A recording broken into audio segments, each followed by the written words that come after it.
दोस्तों क्या होगा अगर आपकी बार 400 पार का नारा लगाने वाली बीजेपी सरकार गलती से भी 2024 का लोकसभा इलेक्शन हार जाए और देश में इंडिया गठबंधन की सरकार सत्ता में आए। राहुल गांधी और विपक्ष ये पहले भी दावा कर चुके हैं कि बीजेपी इस चुनाव में 225 सीट्स भी नहीं जीत पाएंगे। तो ऐसे में अगर ये भविष्यवाणी सच होती है तो अगले 5 सालों में हमारे देश में क्या बदलाव देखने को मिल सकते हैं और भारत का नया प्रधानमंत्री कौन बनेगा।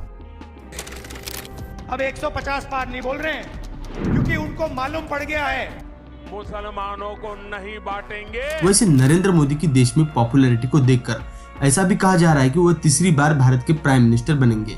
पर दोस्तों पॉलिटिक्स में कुछ भी हो सकता है, तो ऐसे में हमारा देश का फ्यूचर क्या होगा जानेंगे कुछ पॉइंट ऑफ व्यू से। सबसे पहले अगर मोदी चुनाव हार भी जाते हैं तो बीजेपी सबसे पावरफुल अपोजिशन पार्टी बनकर सामने आएगी और देश की सबसे बड़ी सिंगल पॉलिटिकल पार्टी भी बनी रहेगी।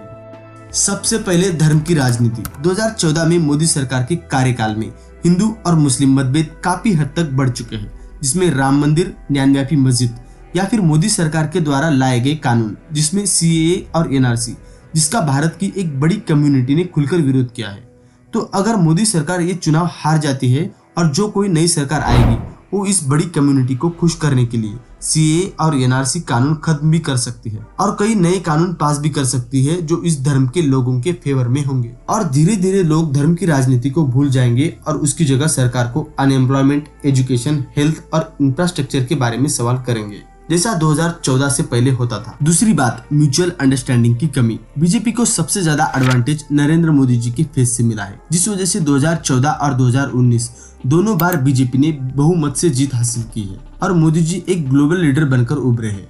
आज नरेंद्र मोदी जी की पॉपुलैरिटी दुनिया के बड़े बड़े देशों के प्रेसिडेंट से कई गुना ज्यादा है, जबकि इंडिया अलायंस ग्रुप में मोदी जी की बराबरी कर सके ऐसा एक भी लीडर अब तक तो देखने को नहीं मिल रहा है। और ऐसे में इंडिया अलायंस ग्रुप सत्ता में आती है तो पहले दिन से ही प्राइम मिनिस्टर के पद को लेकर इनमें विवाद होते हुए आप देखेंगे और 6 महीने में एक नया प्राइम मिनिस्टर हमें देखने को मिल सकता है, जिसका एक बड़ा ग्लोबल इम्पैक्ट इंडिया को झेलना पड़ेगा। और इसका एक बड़ा रिजल्ट हमें ये देखने को मिलेगा कि कैबिनेट सीट्स को लेकर ऐसा तमाशा सेंट्रल में होगा जिसे अब तक किसी ने नहीं देखा होगा, क्योंकि हर एक पार्टी चाहती है कि उनके लीडर को होम, फाइनेंस और डिफेंस जैसे इंपॉर्टेंट सेक्टर मिले, जिस वजह से उनमें कहीं भी यूनिटी नहीं दिखाई देगी। हर एक पार्टी के आइडियोलॉजी और ईगो की आड़ में अच्छे अच्छे बिल्स, प्रोजेक्ट्स ठप पड़े रहेंगे और ये करप्शन का एक भी मौका नहीं छोड़ेंगे, क्योंकि इंडिया अलायंस ग्रुप की ज्यादातर पार्टीज के ऊपर करप्शन घोटाले के आरोप होते हुए हमने देखे हैं। तो ये सत्ता में आएंगे तो देश की डेवलपमेंट का तो पता नहीं, पर अपनी जेब भरने में कोई कसर नहीं छोड़ेंगे।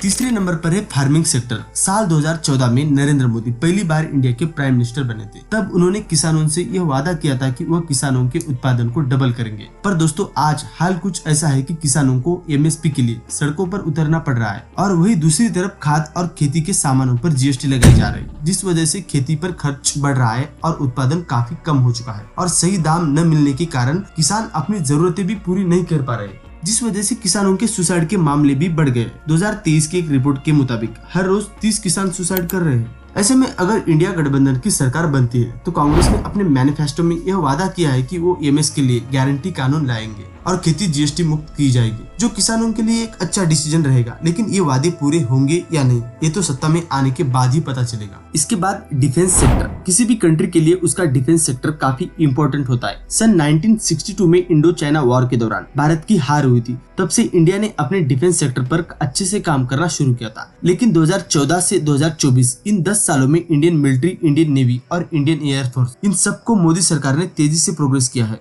बीजेपी सरकार ने 2024 के फाइनेंशियल बजट में अकेले डिफेंस सेक्टर के लिए 6,12,000 करोड़ रुपए खर्च किए, जो 2004 के मुकाबले कई गुना ज्यादा है। पर आज भी ये यूएई, चाइना और रशिया जैसी कंट्रीज से काफी कम है। सन 2018 और 2022 के बीच में दुनिया के कुल हथियार आयात में भारत का हिस्सा 11% रहा है, जिससे भारत दुनिया का सबसे बड़ा हथियार खरीदी करने वाला देश बन चुका है। बेशक है मोदी सरकार ने डिफेंस सेक्टर को अच्छे से डेवलप किया है, लेकिन नई सरकार अगर सत्ता में आती है तो ये इंडियन डिफेंस सेक्टर में क्या बदलाव लेकर आएगी कुछ कह नहीं सकते, बल्कि डिफेंस सेक्टर की ग्रोथ को मेंटेन रख पाना भी इनके लिए एक बड़ी चुनौती है। लेकिन जो भी हो, हमें डिफेंस में चाइना और पाकिस्तान को कड़ी टक्कर देनी चाहिए। तो दोस्तों इन सबको देखकर आपको क्या लगता है, बीजेपी की हार देश के लिए अच्छे दिन लाएगी या फिर इंडिया गठबंधन की सरकार विकास की और देश को ले जाएगी? हमें कमेंट में जरूर बताइए।